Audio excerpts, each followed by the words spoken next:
Assalamualaikum warahmatullahi wabarakatuh. Salam bahagia selalu buat sahabat channel Misteri Goib. Mari kita simak dan mulai ceritanya. Di kaki pegunungan Menoreh, tepatnya di sebuah desa yang terlupakan, terdapat sebuah tempat yang dikenal dengan nama Bumi Perkemahan Sentolo, Kulon Progo, Yogyakarta. Tempat ini, meski sering dipenuhi dengan tawa dan semangat para pramuka yang datang berkemah, menyimpan sejarah kelam yang tidak banyak orang tahu. Bumi Perkemahan Sentolo bukan hanya sebuah lokasi perkemahan biasa. Tempat ini memiliki aura yang sangat kuat, sesuatu yang tidak bisa dilihat dengan mata telanjang, tetapi bisa dirasakan oleh siapa saja yang cukup peka terhadap dunia gaib. Pada suatu pagi yang cerah di bulan April, sekitar 100 lebih siswa dari SMA Negeri Siegan Sleman tiba di Sentolo untuk mengikuti perkemahan pramuka. Kegiatan itu adalah agenda tahunan yang sudah menjadi rutinitas. Tetapi tahun ini, ada yang berbeda. Tuan Hadi, pembina pramuka yang sudah berpengalaman, tidak bisa menahan rasa cemas yang menghantuinya. Sebagai seorang yang sudah sering mengunjungi Bumi Perkemahan Sentolo, Tuan Hadi tahu betul bahwa tempat ini bukanlah tempat sembarangan. Ada sesuatu yang janggal di sini, Pak, ujar Tuan Hadi kepada kepala sekolah yang turut serta dalam kegiatan tersebut, Pak Agus. Suasana di sini selalu berubah-ubah, kadang terasa berat, kadang sepi, seolah-olah ada yang mengawasi. Pak Agus yang tampak santai dan tidak percaya dengan ucapan Tuan Hadi hanya tersenyum. Jangan terlalu berimajinasi, Hadi. Kita di sini untuk kegiatan positif, jadi jaga semangat pramuka mereka. Namun, meski terlihat tenang, Tuan Hadi tidak bisa mengabaikan perasaan aneh yang terus mengusik dirinya. Sepanjang perjalanan menuju area perkemahan, ia merasakan hawa dingin yang tidak biasa, meskipun matahari sudah terbit dan udara di sekitar Sentolo cukup panas. Mungkin, itu hanya rasa cemas saja, pikirnya. Malam pertama di Bumi Perkemahan Sentolo berlalu dengan lancar. Namun, saat tengah malam tiba, sesuatu yang tidak diinginkan terjadi. Di tenda yang terletak paling jauh dari area perkemahan, salah seorang peserta perkemahan, Rudi, tiba-tiba terbangun. Matanya melotot tajam, tubuhnya terkulai lemas, dan mulutnya mulai mengucapkan kata-kata yang tidak bisa dipahami.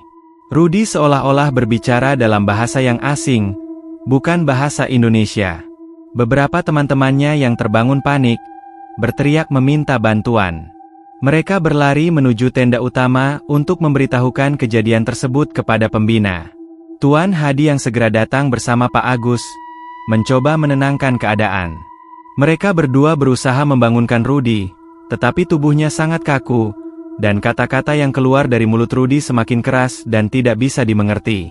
Dia, bukan dia lagi, ujar Tuan Hadi dengan suara gemetar. Ini bukan Rudi yang kita kenal.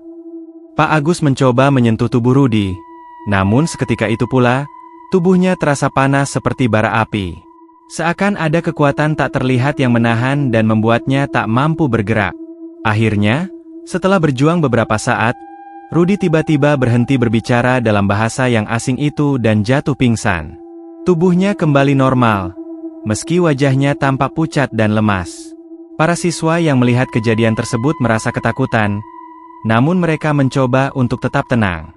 Tuan Hadi menyuruh seluruh peserta perkemahan untuk berkumpul di lapangan tengah, menjauh dari area tenda yang terletak di tepi hutan. Saat mereka berkumpul, Tuan Hadi menceritakan sebuah legenda lama yang sering ia dengar dari para warga sekitar. Bumi Perkemahan Sentolo ini dulunya adalah sebuah tempat yang sangat dihormati oleh masyarakat setempat, ujar Tuan Hadi, suaranya parau. Konon, tempat ini adalah tempat yang penuh dengan kekuatan gaib. Dulu, di sini ada sebuah makam kuno yang dijaga oleh penjaga yang tak terlihat. Mereka yang menginjakkan kaki di sini tanpa izin, apalagi mengganggu makam tersebut, akan merasakan akibatnya. Semua peserta perkemahan mendengarkan dengan serius. Beberapa dari mereka mulai merinding, tetapi banyak juga yang menganggap cerita itu sebagai cerita hantu belaka. Namun, bagi Tuan Hadi, kejadian yang baru saja terjadi pada Rudi bukanlah hal yang bisa dianggap enteng. Rudi akhirnya sadar. Namun ia tampak bingung dan tidak mengingat apa yang terjadi. Aku merasa seperti sedang berada di tempat lain, ujar Rudi dengan suara pelan. Ada suara dari bawah tanah. Seperti ada yang memanggilku. Pak Agus berusaha menenangkan semua orang. Kalian semua harus tetap tenang. Ini hanya kejadian biasa. Mungkin hanya kelelahan saja, ujarnya. Namun, Tuan Hadi tahu betul bahwa ini bukan hal biasa. Ada sesuatu yang lebih besar sedang terjadi di bumi perkemahan Sentolo, dan peristiwa ini baru permulaan dari sesuatu yang jauh lebih mengerikan. Namun, tanpa mereka sadari, kejadian itu baru akan membuka pintu bagi kejadian-kejadian mengerikan lainnya yang akan mengguncang perkemahan itu. Di bawah tanah, di balik pohon-pohon besar yang menjulang tinggi, sesuatu yang lebih angker dan lebih horor sedang menunggu untuk bangkit. Pagi berikutnya, suasana di bumi perkemahan Sentolo tampak lebih tenang. Namun ada ketegangan yang jelas terasa di antara para peserta perkemahan. Meski mereka berusaha melanjutkan kegiatan seperti biasa, kejadian malam tadi terus membayangi mereka. Rudy yang semula tampak normal, kini lebih sering melamun, seolah-olah ada yang mengusiknya dari dalam pikirannya. Teman-temannya yang lain juga merasa tidak nyaman, seperti ada sesuatu yang mengawasi mereka dari balik pepohonan yang rimbun. Tuan Hadi memutuskan untuk melanjutkan kegiatan perkemahan, meski dalam hatinya ia masih merasa cemas. Ia tahu, meski sebagian besar peserta tidak menyadari, ada kekuatan gelap yang tengah mengintai mereka. Satu hal yang ia yakini, tempat ini bukanlah tempat yang bisa dipandang sebelah mata. Pagi itu, para peserta perkemahan dibagi dalam kelompok-kelompok kecil untuk melakukan kegiatan jelajah alam. Mereka diminta untuk menjelajahi kawasan hutan sekitar bumi perkemahan Sentolo, tempat yang tak pernah dijelajahi oleh kebanyakan orang, bahkan warga sekitar. Tuan Hadi memberi peringatan kepada mereka untuk tidak pergi terlalu jauh, dan selalu menjaga kelompok mereka agar tidak terpisah. Sementara itu, Rudy, yang sudah mulai merasa aneh sejak malam kemarin, dengan diam-diam memutuskan untuk pergi lebih jauh ke dalam hutan. Sejak kejadian malam itu, ia merasa ada yang menarik dirinya untuk kembali ke tempat yang sangat familiar, tempat yang seolah memanggil-manggilnya. Ia mengabaikan peringatan Tuan Hadi dan menyelinap pergi sendiri. Ketika ia berjalan semakin dalam, suasana di hutan berubah drastis. Matahari seakan tertutup awan tebal yang gelap, meski cuaca pagi itu cerah. Suara burung dan binatang hutan seakan menghilang. Hutan menjadi sunyi, sangat sunyi, hanya terdengar langkah kaki Rudy yang memantul di antara pepohonan besar yang rimbun. Rudy akhirnya tiba di sebuah lembah kecil yang dikelilingi oleh pohon-pohon tua. Di tengah lembah itu, terdapat sebuah batu besar, seperti altar kuno yang sudah lama terlupakan. Batu tersebut tertutup oleh lumut tebal dan akar-akar pohon yang menjalar. Namun, yang membuat Rudy tertegun adalah bau busuk yang menyengat dari batu tersebut. Itu bukan bau biasa, itu adalah bau yang sangat aneh dan mengerikan, seperti bau bangkai yang terpendam. Tiba-tiba, ia merasa tubuhnya seperti ditarik ke arah batu tersebut. Suasana di sekitar semakin terasa berat, dan jantungnya berdetak lebih cepat. Rudy ingin berbalik, tetapi ada sesuatu yang menghalanginya untuk melangkah mundur. Ia merasakan adanya kekuatan yang tak terlihat yang mengikat tubuhnya. Di saat yang bersamaan, Tuan Hadi, yang merasa ada yang tidak beres, mulai mencari-cari Rudy. Ia merasakan aura gelap yang semakin kuat dan menyelimuti kawasan hutan tersebut. Dengan hati-hati, ia melangkah menuju arah yang sama dengan yang dilalui oleh Rudy. Tuan Hadi tidak tahu mengapa, tetapi perasaannya semakin intens, seolah-olah ada yang sedang memperhatikan setiap gerak-geriknya. Ia merasa seakan-akan ada mata yang mengawasi dari kegelapan hutan yang semakin tebal. Ia berusaha menenangkan dirinya dan terus berjalan, semakin dalam menuju lembah tempat Rudy berada. Di lembah tersebut, Rudy akhirnya merasakan sesuatu yang sangat mengerikan. Tiba-tiba, tanah di sekitar batu besar itu bergetar. Tanah di bawah kakinya mulai retak, seolah-olah ada sesuatu yang bergerak di bawah permukaan bumi. Saat itu, sebuah suara berat terdengar dari dalam batu, suara yang begitu dalam dan mengerikan, seperti suara dari dunia lain. "Jangan dekati aku." Suara itu terdengar, sangat pelan, namun jelas. Rudy terhentak, tubuhnya seakan dibekukan di tempat. "Aku sudah lama tertidur, sudah lama terpenjara di sini." Rudy tak bisa bergerak.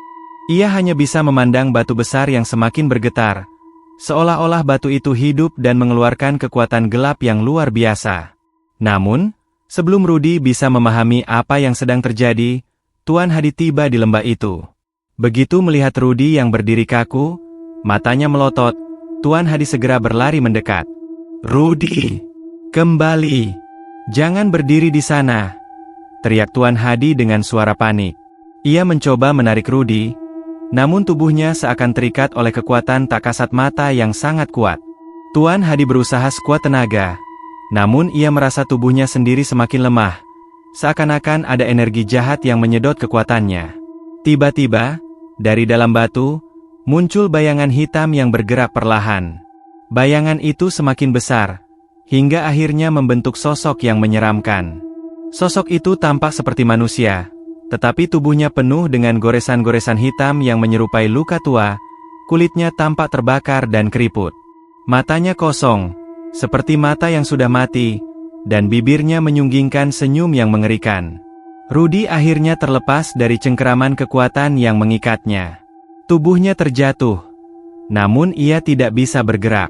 Sosok itu semakin mendekat, dan saat itulah Tuan Hadi tahu, tempat ini memang sudah lama terkutuk. "Dia adalah penjaga tempat ini," ujar Tuan Hadi dengan suara parau, hampir tak mampu bernapas. "Dia adalah roh yang terperangkap di sini selama berabad-abad." Namun, sebelum Tuan Hadi bisa melanjutkan kata-katanya, sosok itu membuka mulutnya lebar-lebar dan mengeluarkan suara yang sangat mengerikan, suara yang bisa membuat tulang belulang seseorang terasa dingin. "Akulah yang mengawasi tempat ini.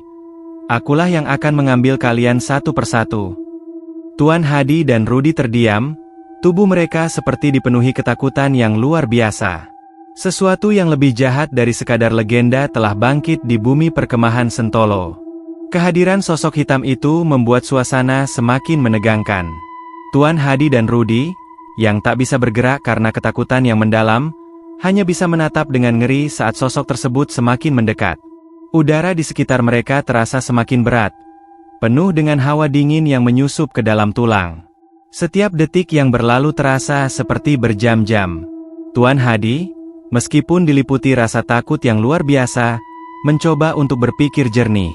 "Rudy, coba bangun," teriaknya dengan suara terengah-engah, namun suara itu seperti tenggelam dalam keheningan yang mencekam. Sosok itu, yang kini semakin nyata, terus mendekat, matanya yang kosong menatap mereka dengan tatapan yang penuh kebencian. Di belakangnya, suara gemerisik terdengar semakin keras, dan dari tanah yang retak muncul bayangan lain, seperti tangan-tangan yang terjulur dari dalam tanah, menggenggam dan meremas akar-akarnya. Tuan Hadi merasakan tubuhnya semakin lemah, seolah ada kekuatan besar yang mencoba menariknya ke dalam tanah. Ia terjatuh ke lutut, tak sanggup lagi berdiri. "Apa yang kau inginkan? Mengapa kau mengganggu kami?" Tuan Hadi memaksa diri untuk berbicara meski suara itu nyaris hilang. Sosok hitam itu, yang kini tampak semakin besar dan menyeramkan, membuka mulutnya lebar-lebar, memperlihatkan deretan gigi tajam yang mengerikan. Suaranya yang berat bergema, seolah berasal dari dalam bumi. "Aku tidak mengganggu kalian. Kalianlah yang datang ke sini, menginjakan kaki di tanah yang terkutuk ini. Kalianlah yang mengganggu kedamaian yang telah aku jaga selama ribuan tahun." Rudy yang masih tergeletak di tanah akhirnya mencoba bangkit, walau tubuhnya tampak lemah. Ia mencoba berteriak, namun suaranya serak, seakan tenggelam dalam kepanikan yang luar biasa. "Kami tidak tahu. Kami hanya berkemah, kami tidak tahu apa-apa," serunya dengan terisak. Namun, jawaban sosok itu hanya berupa tawa yang dalam, penuh amarah. "Kalian tidak perlu tahu apa-apa. Kalian hanya perlu merasakan hukuman." Tiba-tiba, tanah di sekitar mereka mulai bergetar dengan hebat. Pohon-pohon besar di sekitar lembah berguncang, rantingnya patah berjatuhan. Tuan Hadi dan Rudy merasa seperti tubuh mereka dicengkeram oleh kekuatan yang sangat besar, semakin rapat dan semakin dalam. Tanah retak di bawah kaki mereka, dan dari retakan itu, muncul ribuan akar hitam yang bergerak seperti ular, merambat keluar dan berusaha menangkap mereka. Tuan Hadi berteriak panik, mencoba untuk melepaskan diri dari cengkeraman akar-akar itu. Rudy, jangan biarkan dirimu terperangkap. Kita harus keluar dari sini. Namun, sebelum mereka bisa melarikan diri, sosok hitam itu melayang ke udara, dan seketika hutan di sekitar mereka tampak berubah. Suasana yang sebelumnya penuh dengan keheningan, tiba-tiba menjadi sangat bising, seolah seluruh dunia mengaum dalam amarah yang mencekam. Semuanya seakan berputar di sekitar mereka, dan Tuan Hadi merasakan pusing yang luar biasa. Rudy yang sebelumnya jatuh kembali kini berdiri, namun wajahnya tampak kosong. Ia tidak lagi mengenali siapa dirinya. Tubuhnya seperti dikendalikan oleh sesuatu yang lebih besar. Di dalam matanya ada kilatan yang tidak manusiawi, penuh dengan kebencian dan kegelapan. "Rudy, ini bukan kau!" teriak Tuan Hadi, namun Rudy hanya menatapnya tanpa ekspresi, seolah ia tidak mendengar. Rudy mengangkat tangannya, dan dari telapak tangannya, keluar cahaya hitam pekat yang semakin membesar, mengarah langsung ke Tuan Hadi. Tuan Hadi berusaha menghindar, namun cahaya hitam itu bergerak terlalu cepat. Seketika itu pula, tubuhnya terasa terbakar, seolah api menjalar di seluruh tubuhnya. Rasa sakit yang luar biasa membuatnya hampir tak mampu bernapas. Namun, di tengah rasa sakit itu, ada satu pemikiran yang muncul di benaknya. Satu hal yang ia tahu pasti, ini bukan hanya sebuah peristiwa biasa. Ada sesuatu yang jauh lebih besar yang tengah membangkitkan kekuatan gelap ini, sesuatu yang sudah lama tertidur di bumi perkemahan Sentolo. Di saat yang sama, suara bisikan halus terdengar dari dalam tanah, suara yang hampir tidak terdengar, tetapi sangat jelas bagi mereka yang mendengarnya. "Bergabunglah dengan kami, atau mati." Tuan Hadi berusaha untuk tetap fokus. Ia mengingat sebuah doa yang pernah diajarkan oleh seorang kakek tua di sebuah desa jauh dari sana, doa yang katanya bisa mengusir roh jahat. Dengan sisa-sisa tenaga yang ada, ia mulai melantunkan doa itu dengan lirih, berharap doa itu bisa memberikan perlindungan. Namun, doa itu belum selesai dilantunkan ketika sosok hitam itu melangkah mendekat, semakin besar dan semakin menyeramkan. Ia membuka mulutnya lagi, dan kali ini suara yang keluar adalah sebuah teriakan yang sangat keras, membuat bumi seakan bergetar hebat. "Kalian tidak bisa pergi. Kalian adalah milikku sekarang," teriak sosok itu, suaranya menggema hingga ke seluruh lembah, membuat udara seakan dipenuhi oleh energi gelap yang tak terhingga. Tuan Hadi tahu mereka tidak punya waktu lagi. Ia harus segera mengakhiri semua ini, atau mereka semua akan terperangkap di tempat terkutuk ini selamanya. Namun, dalam kebingungannya, Tuan Hadi tidak menyadari bahwa satu hal lagi telah terjadi. Di belakang sosok hitam itu, sebuah bayangan lain muncul, lebih besar dan lebih menakutkan. Itu adalah sosok yang jauh lebih tua dan lebih kuat, dengan wajah yang penuh luka dan kebencian yang lebih dalam. Sosok ini jauh lebih menakutkan daripada yang sebelumnya, dan ia tersenyum dengan jahat, seakan menunggu saat yang tepat untuk menghabisi mereka. Udara di sekitar Tuan Hadi dan Rudy semakin menekan, seolah segala yang hidup di sekitar mereka tengah berusaha menarik napas terakhir. Keadaan yang mencekam berubah menjadi semakin buruk saat sosok yang lebih besar dan lebih menakutkan muncul dari balik bayangan hitam yang melayang di udara. Wajahnya penuh dengan goresan dan luka-luka lama, bibirnya tersenyum penuh kebencian, seperti menghirup penderitaan yang telah terpendam selama berabad-abad. Tuan Hadi semakin merasa panik. Ia tahu, apa yang ada di depan mereka bukan lagi sekadar roh penjaga atau kekuatan gaib yang biasa. Ini adalah entitas yang lebih tua, lebih berbahaya, dan lebih kuat daripada apapun yang bisa ia bayangkan. Suara gemuruh menggelegar di seluruh lembah, seakan alam itu sendiri ikut merasakan kehadiran makhluk jahat yang telah lama terkurung. Sosok besar itu akhirnya berbicara, suaranya bergema, penuh dengan kebencian yang tak terlukiskan. "Kalian yang datang ke sini, kalian telah mengganggu tempat yang terlarang. Kalian telah membuka pintu yang seharusnya tertutup untuk selamanya."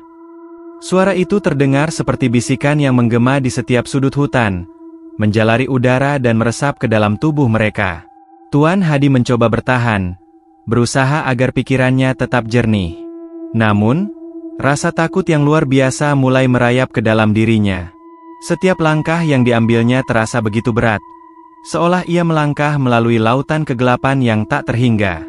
Kami tidak tahu, ujar Tuan Hadi dengan suara gemetar. Kami hanya datang untuk berkemah, untuk berlatih. Kami tidak tahu tentang semua ini. Sosok itu tertawa. Suara tawa itu sangat keras dan menakutkan, hampir membuat Tuan Hadi dan Rudy terhuyung. Tentu saja kalian tidak tahu. Tapi kalian telah membuka jalan yang tak seharusnya dibuka. Sekarang, kalian akan membayar harganya. Di saat yang sama, Rudy yang sebelumnya tampak kosong dan tidak mengenali dirinya, perlahan mulai meronta. Matanya yang semula kosong kini tampak seperti ada kilatan kebingungan. Apa yang terjadi dengan aku? Rudy berteriak. Suaranya pecah dan ketakutan. Ia melihat sekelilingnya, tubuhnya gemetar. Aku tidak ingin menjadi seperti itu. Tuan Hadi merasa sedikit lega, karena setidaknya Rudy mulai sadar. Namun, saat ia hendak menyadarkan Rudy lebih jauh, sosok besar itu melangkah lebih dekat. Dengan satu gerakan tangan yang lambat namun penuh kekuatan, sosok itu mengangkat tubuh Rudy ke udara. Aku tidak peduli jika kalian tidak tahu. Kalian telah melangkah ke dunia kami. Sekarang, kalian akan tinggal selamanya di sini. Seperti jiwa-jiwa lain yang telah terperangkap dan dihancurkan oleh kutukan ini. Suara itu menggema dan terasa mengiris telinga. Tuan Hadi, yang sekarang benar-benar terpojok, merasa ada satu-satunya harapan yang tersisa. Ia ingat kembali cerita lama yang pernah didengarnya, tentang cara-cara mengusir kekuatan jahat dengan menggunakan benda yang suci, sesuatu yang bisa melawan kegelapan. Di dalam tasnya, ia menyimpan sebuah salib kecil yang diberikan oleh seorang sahabat lama, seorang pendeta yang sudah lama meninggal. Itu adalah satu-satunya benda yang ia rasa bisa menyelamatkan mereka. Dengan cepat, Tuan Hadi mengeluarkan salib itu dan mengarahkan ke sosok besar itu. Dengan nama yang maha kuasa, aku mengusirmu. Kembali ke kegelapan abadi. Namun, salib itu tak menunjukkan reaksi apapun. Sebaliknya, sosok itu hanya tertawa semakin keras. Kau pikir benda itu bisa mengusirku? Aku lebih tua dari segala hal yang kau kenal. Aku adalah kutukan yang lebih dalam dari bumi ini. Seketika itu pula, tanah di bawah mereka mulai bergetar lebih hebat. Akar-akar pohon yang semula hanya merayap kini menjalar lebih cepat, seperti ular besar yang berusaha mencengkeram mereka. Seluruh lembah itu seperti hidup, seperti sebuah tubuh yang sedang merespons kehadiran mereka. Rudy, yang kini terangkat di udara, menjerit ketakutan. Tolong! Aku tidak ingin menjadi bagian dari ini. Tolong aku! Ia berusaha meronta, tapi semakin lama tubuhnya semakin lemah, semakin tidak berdaya. Begitu kuatnya cengkeraman kekuatan jahat itu, seakan-akan semua harapan mereka telah musnah. Tuan Hadi, yang melihat kondisi Rudy, merasa tak ada lagi waktu untuk berpikir panjang. Rudy! Cobalah untuk melawan, teriaknya dengan suara penuh keputusasaan. Tiba-tiba, sesuatu yang aneh terjadi. Seiring dengan teriakan Tuan Hadi, sebuah suara keras terdengar, seperti suara sesuatu yang hancur. Tanah di sekitar mereka berderak, dan sebuah ledakan kecil muncul dari bawah kaki mereka. Rudy, yang semula terangkat, kini terlempar jatuh ke tanah. Sosok besar itu, yang sedang menatap mereka dengan mata penuh kebencian, terhuyung mundur sejenak, seperti terganggu oleh kekuatan yang tak terduga. Tuan Hadi segera meraih tubuh Rudy yang terjatuh, dan mencoba menariknya untuk berdiri. Namun, sebelum mereka bisa melarikan diri, sosok yang lebih tua, yang sebelumnya tampak hanya sebagai bayangan, akhirnya muncul sepenuhnya. Mata sosok itu, yang kini terlihat jelas, bersinar dengan api kebencian. Ia mengangkat tangannya, dan udara di sekitar mereka terasa semakin padat. Kalian tidak bisa melarikan diri. Tempat ini adalah tempatku, dan kalian tidak akan keluar hidup-hidup dari sini. Namun, tepat saat itu juga, sebuah cahaya terang yang sangat kuat tiba-tiba menyinari seluruh lembah. Cahaya itu datang dari langit, seperti sebuah kilatan petir yang sangat besar. Sosok itu mengerang kesakitan, seakan cahaya itu membakar tubuhnya. Apa ini? Teriak sosok itu. Tuan Hadi, yang belum sepenuhnya mengerti apa yang terjadi, merasakan sebuah kekuatan besar mengalir melalui tubuhnya. Rudy, yang kini mulai sadar, ikut merasakan hal yang sama. Cahaya itu semakin besar, menyinari sosok-sosok jahat yang telah menguasai tempat itu selama berabad-abad. Dalam sekejap, sosok besar itu terpekik kesakitan, tubuhnya mulai terpecah, seakan dihancurkan oleh kekuatan yang tak terduga.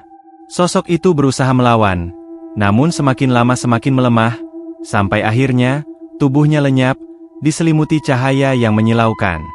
Hutan kembali menjadi sunyi, dan tanah yang sebelumnya berguncang kini kembali tenang. Tuan Hadi dan Rudy terjatuh ke tanah, kelelahan dan hampir tak percaya dengan apa yang baru saja terjadi.